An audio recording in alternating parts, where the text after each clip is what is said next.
મહારાજ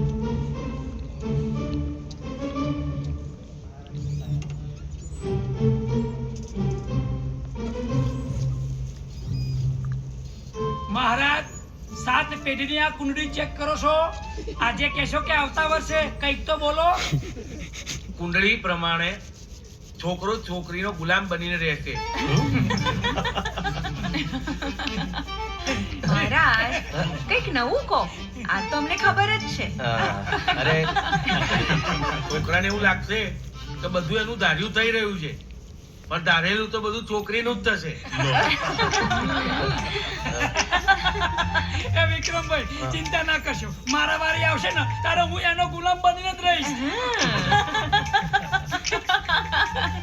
અરે પકાભાઈ, પણ તમને લગ્નની આટલી શું ઉતાવળ છે? વિક્રમભાઈ ને અને પ્રાંજલ ભાભીનો જે પ્રેમ જોયો છે ને એ પ્રેમ જોઈને મને પેટમાં ગલગલિયા થાય. લગન પહેલા હંમેશા ગલગલિયા થાય, લગન પછી જ બધા ડખા થાય. 1 મિનિટ. શું થયું મહારાજ? આ શું? અરે મહારાજ, તમે બહુ સસ્પેન્સ ઉભું કરો છો. બોલો ને, શું થયું? કુંડળી પ્રમાણે તો અત્યાર સુધી આ લગ્ન થઈ ગયા હોવા જોઈએ. થઈ જવા જોઈએ. 1 મિનિટ. મારાથી ભૂલમાં મારી અને રાજની કુંડળી અપાઈ ગઈ. એ ભગવાન, પેપર ફોડી નાખ્યું ને. સોરી.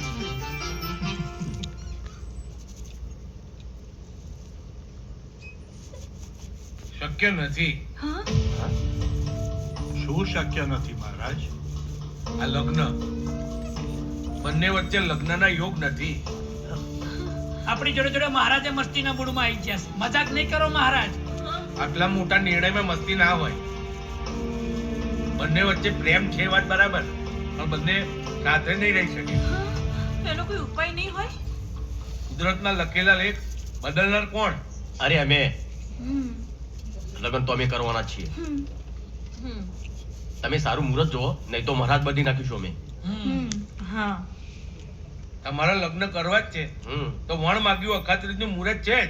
હરી ઈચ્છા બળવાન. હું તને એટલે જ ના પાડતી હતી. હવે મગજમાં વહેમ રહી જશે. લો, મિયા બીબી રાજી તો ક્યાં કરેગા કાજી. વિક્રમભાઈ, મોટા ભાઈની વાત સાચી છે.